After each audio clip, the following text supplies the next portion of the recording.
तो आज के इस वीडियो में हम लोग समझने वाले हैं रीडर रिस्पॉन्स थ्योरी को, जो आपकी लिटरेरी थ्योरी के अंदर वन ऑफ द 14 थ्योरीज में से एक थ्योरीज है एंड आपके एग्जाम में पूछी जाती है। It is a very interesting and a very easy theory जो आपको एक ही बार में समझ में आ जाएगी।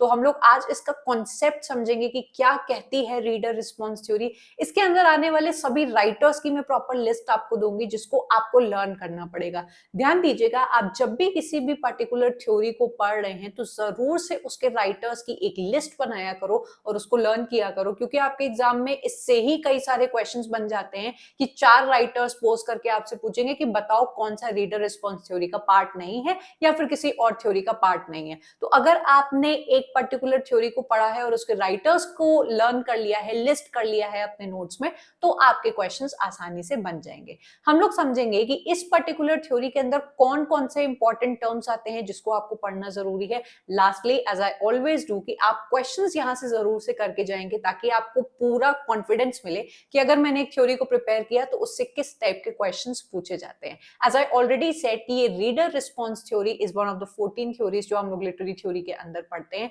क्या कहती है ये रीडर रिस्पॉन्स थ्योरी, आइए हम लोग समझेंगे। हम लोग जब भी लिटरेचर को पढ़ते हैं तो हमारे लिए सबसे इंपॉर्टेंट होता है टेक्स्ट, मतलब जिस चीज को पढ़ना है वो तो हमारे लिए इंपॉर्टेंट है, लेकिन इस टेक्स्ट के साथ दो लोग जुड़े होते हैं। पहला होता है author, who is the originator of the text, जिसने उस पर्टिकुलर टेक्स्ट को लिखा है, एंड दूसरा है रीडर, जिसके लिए लिखा गया है। अब रीडर रिस्पॉन्स थ्योरी कहती है कि भाई हमें ऑथर से इतना मतलब नहीं रखना चाहिए, ऑथर के इंटेंशन या फिर उसने क्या सोच के किसी वर्क को लिखा है, इनसे मतलब ना रख के हमें रीडर का क्या रिस्पॉन्स है या फिर वो किस तरीके से एक टेक्स्ट से मतलब निकालता है, उससे हमें ज्यादा मतलब होना चाहिए। ये जो आपकी थ्योरी है इन ऑपोजिशन है न्यू क्रिटिसिज्म की थ्योरी को। आप सबको पता होगा कि न्यू क्रिटिसिज्म की थ्योरी कहती है कि आपके ऑथर से भी हमें मतलब नहीं है, हमें रीडर से भी कोई मतलब नहीं है, हमारे लिए टेक्स्ट ही सब कुछ है, टेक्स्ट ऑटोटेलिक है एंड टेक्स्ट के अंदर जो लिखा हुआ है उसके शब्दों में, उसकी लैंग्वेज में जो लिखा हुआ है हम लोग उससे मीनिंग निकाल लेंगे। लेकिन रीडर रिस्पॉन्स थ्योरी कहती है कि ओ हेलो, ये वर्क किसके लिए लिखा गया है, रीडर के लिए लिखा गया है। जितने भी रीडर्स इसको पढ़ रहे हैं वो अपने एक्सपीरियंसेस, अपने पर्सपेक्टिव के अकॉर्डिंग एक ही टेक्स्ट के मल्टीपल मीनिंग निकाल के दे सकते हैं। एंड यहाँ पर ऐसा बोलते टाइम ये ऑथर के इंटेंशन और ऑथर के जो बोल सकते हैं राइट ऑफ द प्रॉपर्टी और उसके टेक्स्ट की, उसको खत्म कर देते हैं और रीडर के रोल को ज्यादा इंपॉर्टेंस देते हैं।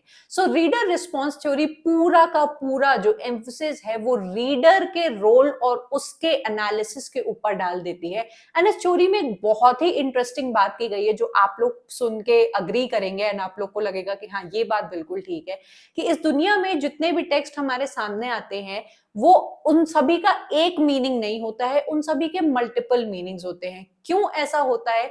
क्योंकि हर इंसान का, हर एक रीडर का पर्सनल एक्सपीरियंस, उसके इमोशंस, उसके कल्चरल बैकग्राउंड और उसके पर्सपेक्टिव के अकॉर्डिंग वो अपने उस टेक्स्ट को जज करता है। मेरे लिए एक पर्टिकुलर टेक्स्ट कुछ और मीनिंग रख सकता है, आपके लिए कुछ और मीनिंग रख सकता है। Right now when I am making you understand this particular point, हो सकता है किसी बच्चे को कोई कॉन्सेप्ट तुरंत समझ में आ जाए, किसी बच्चे को काफी देर के बाद समझ में आ जाए, कोई एक ऐसा बच्चा हो when I am teaching you this concept उसके दिमाग में एग्जांपल्स भी आने स्टार्ट हो गए हो। सो हर एक रीडर, हर एक इंसान का, उसकी मेंटल कैपेबिलिटी, उसके पर्सनल एक्सपीरियंसेस, उसका कल्चरल बैकग्राउंड बहुत बड़ा रोल प्ले करता है किसी भी पर्टिकुलर टेक्स्ट को समझने में।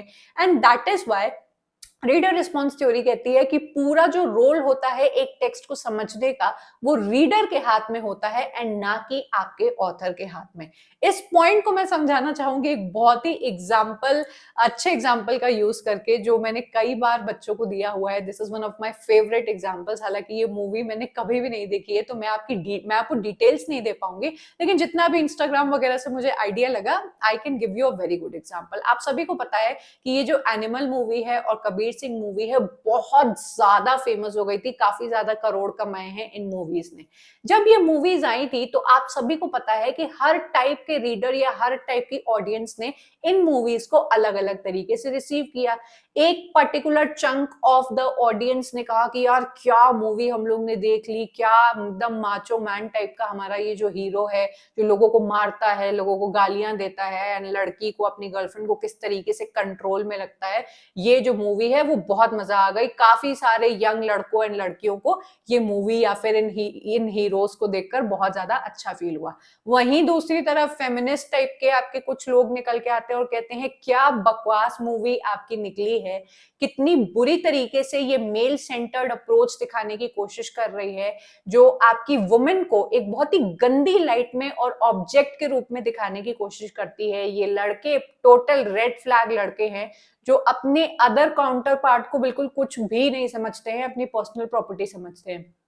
तो आप इससे समझ सकते हैं कि मूवी तो आपके डायरेक्टर ने एक ही बनाई, लेकिन जितने भी आपके रीडर्स हैं उन्होंने एक ही मूवी से अलग अलग इंटरप्रिटेशंस निकाल लिए।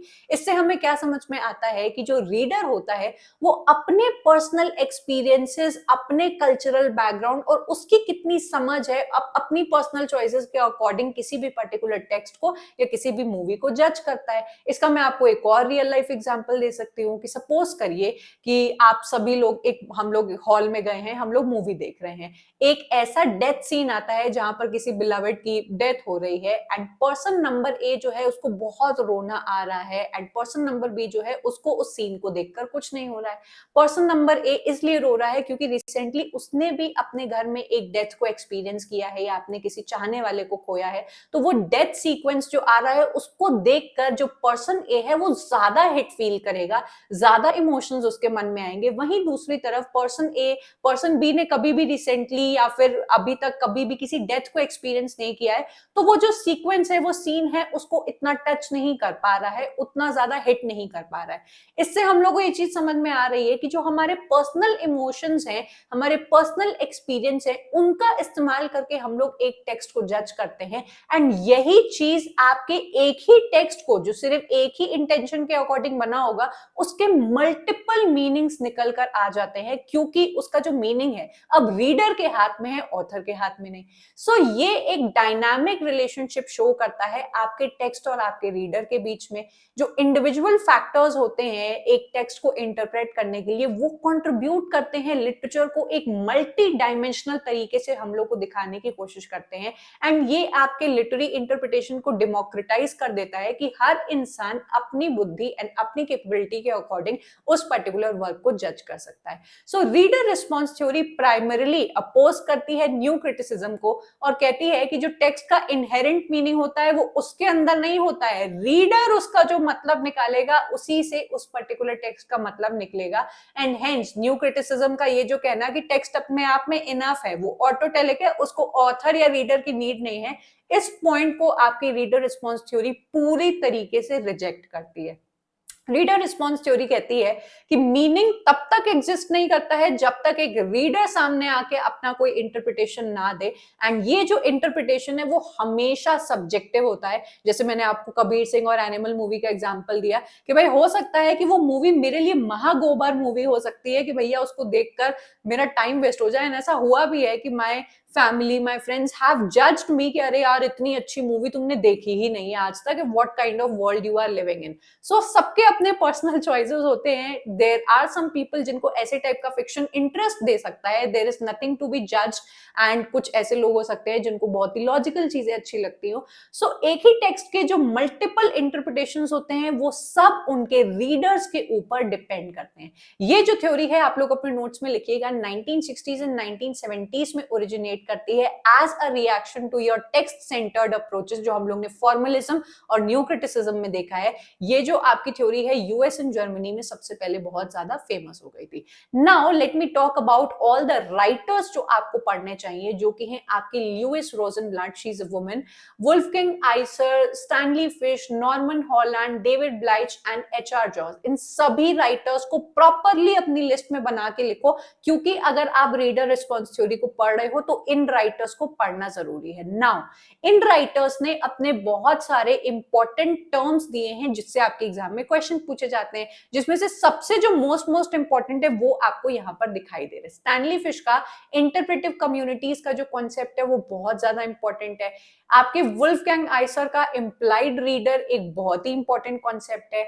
नॉर्मन हॉलैंड ने ट्रांजैक्शनल थ्योरी के बारे में बात की है। कंफ्यूज मत होना कि ट्रांजैक्शनल थ्योरी यहाँ पे भी लिखा है, यहाँ पे भी लिखा है। तो मैं आपको ये भी बता दूं कि हमेशा जो एक क्रिटिकल टर्म होता है किसी भी पर्टिकुलर ऑथर की जागीर नहीं बन जाता है कि भैया ये टर्म मेरा ही है और मैं ही इसको आगे लेके चलूंगा। लेकिन हमेशा जो ओरिजिनल ओरिजिनेटर होता है उसके बारे में आपको पता होना चाहिए। तो ल्यूई रोजनब्लैट की जो थ्योरी है ट्रांजैक्शनल थ्योरी, इनको इससे एसोसिएट किया जाता है, ये इनकी मेजर थ्योरी है। देन इस पर्टिकुलर थ्योरी से आपके हॉलैंड भी जुड़े हुए हैं एंड आइसर भी जुड़े हुए हैं। मतलब अपनी थ्योरी से थ्योरी के अंदर ट्रांजैक्शनल थ्योरी के बारे में बात करते हैं कि टेक्स्ट का और रीडर का किस तरीके का एक ट्रांजैक्शनल बोल सकते हैं ट्रांजैक्शन चलता है मीनिंग को डेसिफर करने में। Then we have Hans Robert Jauss का horizon of expectations and Wolfgang Iser का गैप्स एंड इनडिटरमिनेसीज। इसमें से जो सबसे इंपॉर्टेंट कॉन्सेप्ट है इंटरप्रेटिव कम्युनिटीज, वो मैं आपको एक्सप्लेन करना चाहूंगी ताकि आपको कंफ्यूजन ना बचे। Fish argued that meaning is not entirely individual but it is influenced by communities, explaining why similar interpretations often arise within certain communities। इन्होंने कहा है कि आपकी जो मीनिंग्स होती हैं एक टेक्स्ट की कई बार इंडिविजुअलिस्टिक ना होके वो कम्युनिटीज के द्वारा शेयर की जाती है। बेस्ट एंड बेस्ट इसका एग्जांपल रहेगा बागबान मूवी। अगर ये मूवी इंडियन पेरेंट्स के सामने चल रही है तो कलेक्टिवली एंड ऑटोमेटिकली वो अपने बच्चों को शक की निगाह से देखने लगेंगे कि भाई हमारे साथ भी बुढ़ापे में यही होने वाला है।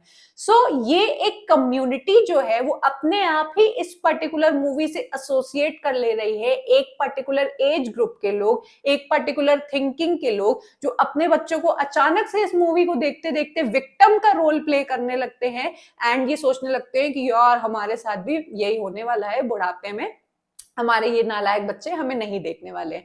तो इस पॉइंट से समझने की कोशिश करना, this was just an example कि अगर आप किसी भी पर्टिकुलर टेक्स्ट को, मूवी को, सीन को देख रहे हो एंड वो एक पर्टिकुलर कम्युनिटी को हिट कर रहा है या एक जैसा सोचने वाले लोगों को हिट कर रहा है, जैसे कि मैं एक सिंधी हूं, तो if I see a Sindhi reel या फिर एक सिंधी कोई डायलॉग किसी मूवी में आ रहा है तो मैं उससे ज्यादा रिलेट करूंगी rather than a person, a Punjabi person sitting next to me, क्योंकि वो भाई मेरी कम्युनिटी को बिलोंग करता है। ठीक है, this is just an example.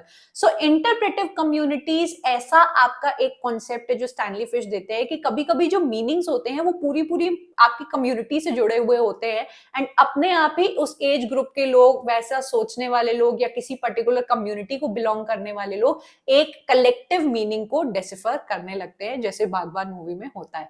दूसरा एग्जांपल है या दूसरा इंपॉर्टेंट टर्म है इंप्लाइड रीडर का। ये कॉन्सेप्ट बहुत इंपॉर्टेंट है एंड इसको समझाने से पहले आई वुड लाइक यू कि आप लोग ध्यान दें एक्चुअल रीडर और इंप्लाइड रीडर में क्या डिफरेंस होता है। एक्चुअल रीडर एक नॉर्मल रीडर होता है जो अपना दिमाग लगा के किसी भी पर्टिकुलर चीज को समझने की कोशिश कर रहा है।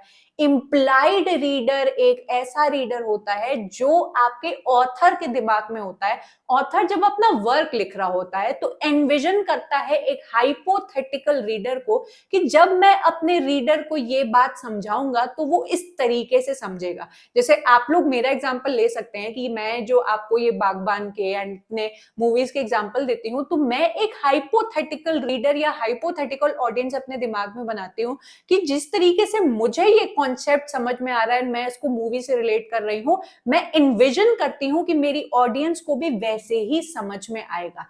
सो एक्चुअल रीडर में एंड इंप्लाइड रीडर में ये डिफरेंस होता है। जो इंप्लाइड रीडर होता है is a constructed by the text itself या बाय द ऑथर। टेक्स्ट अपने आप एक इंप्लाइड रीडर को, एक हाइपोथेटिकल रीडर को एनविजन कर लेता है एंड वो ये सोचता है कि नहीं, मेरा जो रीडर होगा मेरे इस पॉइंट ऑफ व्यू को समझने की कोशिश करेगा। हम लोग देखते हैं कि भैया आपकी अच्छी खासी देशभक्ति वाली मूवी के अंदर अचानक से एक आइटम गर्ल डांस करने आ जाती है जिसका कोई एक लॉजिकल सेंस नहीं बनता है, लेकिन डायरेक्टर ये इन्विजन करता है एक इंप्लाइड रीडर को अपने दिमाग में कि नहीं भाई, इस पर्टिकुलर आइटम सॉन्ग के अंदर में हम लोग ये दिखा देंगे कि जो आपके विलन है वो इस आइटम गर्ल का डांस देखने आए हुए हैं एंड वहीं पे आपकी जो बोल सकते हैं पुलिस होती है वो उसको पकड़ लेती है। तो ये जो आइडिया है, आपका टेक्स्ट जो आपको समझाने की कोशिश कर रहा है, वो एक इंप्लाइड रीडर, एक हाइपोथेटिकल रीडर को अपने दिमाग में रखेगा कि ये सेम आइडिया मेरा वो रीडर समझने की कोशिश करेगा। This is the concept of implied reader. ठीक है, यहां पे खत्म होता है हमारा ये कॉन्सेप्ट एंड बहुत ही इजी थ्योरी थी ये। आई होप आपको समझ में आई होगी। मुझे जरूर जरूर से अपना फीडबैक देकर जाना कि कौन सी चीज आपको ज्यादा अच्छी लगी या कौन सी एग्जाम्पल आपको अच्छा लगा या आपको पूरी ये थ्योरी समझ में आई या नहीं। अब हम लोग लगाएंगे क्वेश्चंस ताकि हम लोग इस वीडियो को अगर क्लिक किया है तो प्रॉपर हम लोग डबल श्योर जाए इस वीडियो से कि हमें सब कुछ समझ में आ गया। ये वाला जो क्वेश्चन आपको दिखाई दे रहा है ये आपको यूजीसी नेट ने ये क्वेश्चन ड्रॉप हो गया था। मतलब ये इतना बड़ा क्वेश्चन पूरा लिखने के बाद वो लोग आंसर इसका ठीक दे ही नहीं पाए, बट नेवरदलेस हम लोग इस क्वेश्चन को इग्नोर नहीं करेंगे क्योंकि ये बहुत अच्छा क्वेश्चन है। अगर आप इस क्वेश्चन को बना ले गए तो समझ जाइएगा कि आपको रीडर रिस्पॉन्स थ्योरी समझ में आ गई। Which of the following statements are true about reader response criticism? कौन से statements true है reader response criticism को लेके? पहला पॉइंट, ये चैलेंज करता है the notion that meaning is located within the text। क्या रीडर रिस्पॉन्स थ्योरी इस पर्टिकुलर कॉन्टेक्स्ट को चैलेंज करने की कोशिश करती है या नहीं कि टेक्स्ट के ही अंदर सारा मीनिंग होता है? तो ये पॉइंट तो हमारे लिए बिल्कुल सही होगा। ये कहते हैं कि भैया मीनिंग आपके टेक्स्ट के अंदर नहीं होता है, जब तक रीडर सामने नहीं आ रहा है मीनिंग कहीं से नहीं निकल के आएगा। दूसरा point, it refutes that the author is the originator of the meaning. Refute का मतलब होता है डिसअप्रूव करना। जितने भी बच्चों को नहीं पता है तो हिंदी में अपने नोट्स में लिख लिया करो, क्योंकि I've seen a lot of questions कि ये जो refute word है सामने आता है एंड अगर आपको उसका मतलब नहीं पता है तो आप एक अच्छा खासा क्वेश्चन जो है वो गलत करके आ जाओगे। तो हमारी रीडर रिस्पॉन्स थ्योरी जरूर से डिसअप्रूव करती है कि भाई ऑथर ओरिजिनेटर नहीं होता है मीनिंग का, इट इज द रीडर जो एक टेक्स्ट को मीनिंग दे रहा है। तो ये वाला भी पॉइंट हमारा सही बैठेगा। Point number C, it sees the reader as the source of the meaning. ये तो हम लोग को सुनते ही समझ में आ गया कि वो रीडर को एक मीनिंग निकालने का जरिया मानता है एंड ना कि ऑथर को। Point number D, it treats the text as self sufficient. क्या रीडर रिस्पॉन्स थ्योरी आपके टेक्स्ट को सेल्फ सफिशिएंट मानती है? नहीं। अगर न्यू क्रिटिसिज्म लिखा होता तो ये ऑप्शन सही होता। It appreciates the text that are historical. यहाँ पर टेक्स्ट और टेक्स्ट की हिस्ट्री या उसकी बायोग्राफी और इंटेंशन के बारे में बिल्कुल भी कहीं से भी बात नहीं की गई है। दैट मीन्स कि हमारा आंसर जो है वो point A, B and C correct बैठता है। अगर आपका भी ये आंसर सही है तो अब आपको ये थ्योरी समझ में आ गई। ठीक है, अगला क्वेश्चन है, Who among the following is not a reader response critic? मैंने आपको बताया ना, ऐसे टाइप के क्वेश्चंस आपको पूरी लिटरेरी थ्योरी में देखने को मिलेंगे। 4 राइटर्स लगा के बोलेंगे कि बताओ न्यू क्रिटिक कौन सा इसमें से नहीं है, बताओ इसमें से फॉर्मलिस्ट राइटर कौन सा नहीं है। तो आपको एक प्रॉपर हर एक जो मैंने 14 थ्योरीज बताई है उन सभी के अंदर फॉल करने वाले राइटर्स आपको पता होने चाहिए। इसमें से मैंने आपको एचआर जॉस के बारे में पढ़ाया, स्टैनली फिश, वुल्फगैंग आइसर के बारे में पढ़ाया। मॉड बॉटकिन आपकी रीडर रिस्पॉन्स थ्योरी का पार्ट नहीं है। मुझे कमेंट करके बताओ कि मॉड बॉटकिन कौन सी लिटरेरी थ्योरी के अंदर आते हैं, तो I will be very happy to know कि नहीं बच्चों को पता है कि ये कौन सी थ्योरी में फॉल करते हैं। ठीक है, अगला जो क्वेश्चन है assertion एंड रीजन है। To give a text an author is to impose a limit on that text, to furnish it without a final signified to close the writing। ये आपको सेंटेंस कहने की कोशिश कर रहा है कि आप जब एक टेक्स्ट को उसके ऑथर के इंटेंशन या ऑथर के मीनिंग के अकॉर्डिंग जज करते हो तो आप उस टेक्स्ट की मीनिंग को लिमिट कर देते हो। तो ये पॉइंट बिल्कुल सही है। Point number R, a text is made up of multiple meanings drawn from many sources। आपकी reader response theory, post structuralist theory दोनों मानने की कोशिश करती हैं या दोनों मानती हैं कि एक टेक्स्ट का एक सिंगल सिग्निफायर और एक सिंगल सिग्निफाइड नहीं होता है, एक सिग्निफायर के कई सारे मीनिंग हो सकते हैं। ये बात दोनों post structuralist theory and reader response theory कहती है। तो ये पॉइंट भी सही है। And this multiplicity is focused on the reader. और एक टेक्स्ट को उसके मल्टीपल मीनिंग आखिर देता कौन है? ऑथर। ऑथर की बात तो आप मानेंगे तो आप एक ही मीनिंग निकाल पाएंगे। रीडर जो होता है हर अपने पर्सनल एक्सपीरियंसेस, अपने पर्सनल इमोशंस, अपने कल्चरल बैकग्राउंड एंड पर्सपेक्टिव के अकॉर्डिंग एक ही टेक्स्ट के कई सारे मीनिंग आपको देता है। तो इसकी वजह से आपका आंसर आ जाएगा both A and R are true. लेकिन आर आपका ट्रू उसका बोल सकते हैं कि एक्सप्लेनेशन नहीं होगा, क्योंकि ये आपके ऑथर के बारे में बात कर रहा है और ये टेक्स्ट के बारे में बात कर रहा है। अपने आप में इंडिविजुअली ये दोनों ट्रू है, लेकिन एक दूसरे के रीजन कॉज एंड इफेक्ट का रिलेशनशिप नहीं दिखाते हैं। ठीक है, यहाँ पे खत्म हो जाता है ये वीडियो। आपको आई होप अच्छा लगा होगा। पूरी थ्योरीज अगर आपको पढ़नी है या जितने भी राइटर्स मैंने आपको बताए उनके वर्क्स और उनके और क्रिटिकल टर्म्स को पढ़ना है, प्लीज गो अहेड एंड मेरे लिटरेरी थ्योरी कोर्स को आप लोग अवेल करके पढ़ाई कर सकते हो। मैंने फुल 14 थ्योरीज आपको 90+ लेक्चर्स में पढ़ा के रखी हैं इसी आसान भाषा में, जो आपको पूरी लिटरेरी थ्योरी को प्रिपेयर करने में मदद करेगा। मेरा इसी चैनल पर इसी वीडियोस के थ्रू मैं जो आपको पढ़ाती हूँ एक प्रॉपर प्लेलिस्ट बनी हुई है लिटरेरी थ्योरी की, जिसको क्लिक करके आप फ्री में भी इन कठिन कॉन्सेप्ट्स को पढ़ सकते हैं। And with that I come to end of today's video. I hope आपको अच्छा लगा होगा। Do let me know your feedback कि आपको नेक्स्ट इस तरीके से कौन सी थ्योरी पढ़नी है, एंड आज के वीडियो को लेके आपका क्या कहना है या मानना है। I am going to take your leave and I am going to meet you up next in yet another video. Until then, bye and take care.